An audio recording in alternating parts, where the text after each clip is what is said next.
It is February the 6th, 2021. I'm Andy, and this is the Minorcan Mullet Report from the Golden Ray Rec site in the St.simons Sound. Made it out to the site today on a very gray and windy and rainy day.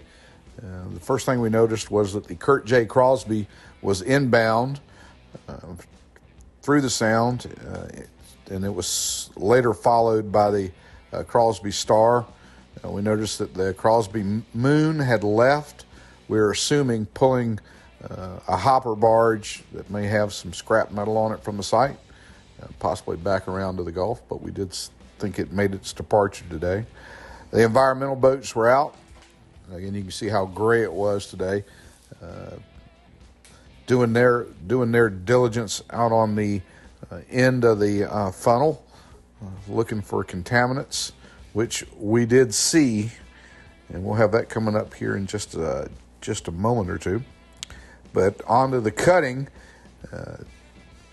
it didn't look like a lot of progress had been made since yesterday on the cutting, and that's could be just from our vantage point. We don't know how high the chain was able to come up into the hull during the past 24 hours.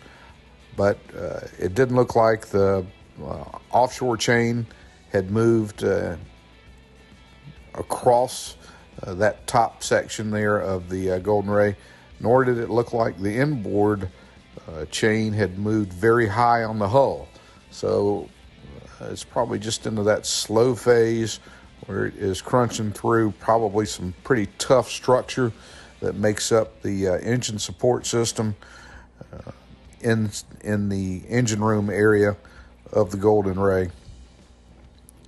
We expect to see this accelerate as it begins to get through some of that thicker material, but as for now, it's still plying. They were cutting and trying to move through it. It just looks like slow going for right now.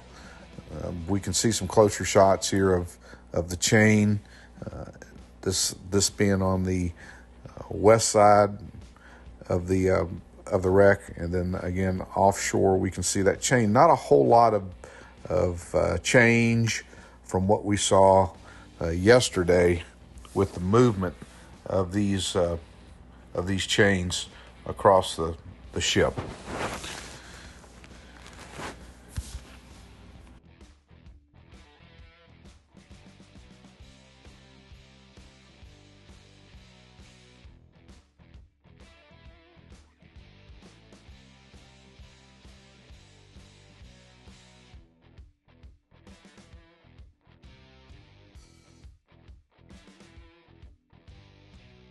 Now, we still don't know how this ship is going to react to the loss of this section when it is separated. There is a thought out there that this ship could collapse after this section is removed because of the loss of the more significant structure that makes up that engine support system. And then it just being a hull. And we know that the hull is fragile because we've already seen fractures in it in those still shots from Unified Command showing the chain cutting. We know it's a sensitive situation there, and we're certainly hoping for the best.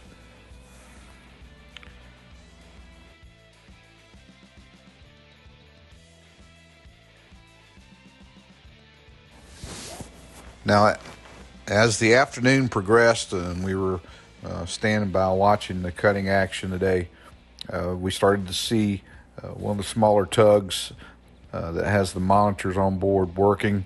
We went over and we began to see a light sheen on the water. This is on the incoming tide towards the estuary from the ship.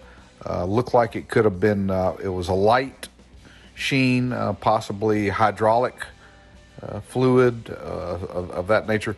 It didn't really smell like oil like we smelt before, but we did see that on the water today.